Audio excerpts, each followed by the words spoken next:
सुप्रभात। आज का शिरडी साईं संदेश। कैसे हो मेरे बच्चों? तुम बहुत अच्छे होगे और बहुत खुश भी, मैं देख पा रहा हूँ।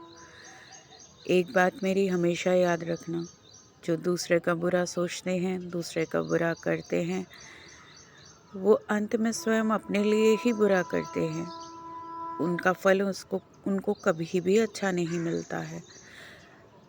जब बोया पेड़ बबूल का तो आम कहाँ से हुए?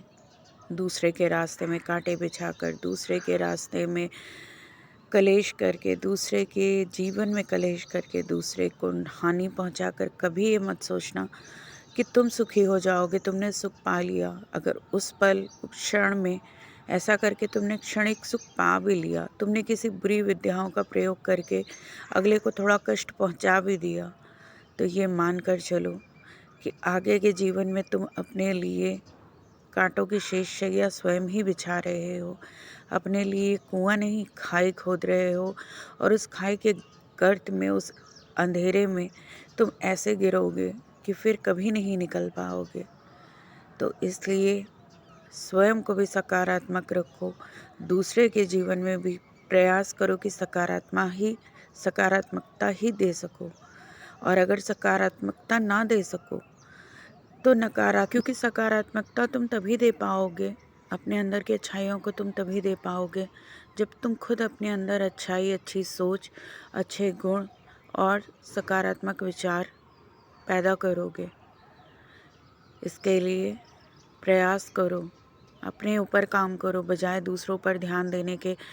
दूसरों के जीवन में क्या हो रहा है इस पर ध्यान देने के, अपने जीवन पर ध्यान दो, अपनी आत्मिक उन्नति पर ध्यान दो, अपनी मानसिकता पर ध्यान दो, अपनी मानसिकता को शुद्ध करो, और तभी तुम सकारात्मकता के बीज अपने अंदर बो पाओगे और वही चीज़ तुम दूसरों को दे पाओगे।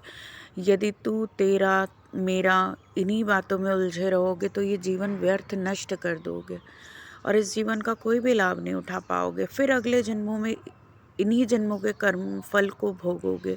अगर उसमें भी नहीं सुधरे तो फिर अगला जन्म लोगे, और इस तरीके से हर एक मानव जन्म व्यर्थ करते हुए अंत में तुम पशु योनियों को प्राप्त होगे। तो अपने लिए ऐसा अंत मत चुनो, अपने लिए एक अच्छा अंत चुनो, अपने लिए श्रेष्ठ अंत चुनो, और उसके लिए अपने विचारों की शुद्धि बहुत ज़रूरी है। अपने विचारों को पवित्र रखना बहुत ज़रूरी है, क्योंकि विचार ही सब कुछ है। ओम साई राम, जय साई।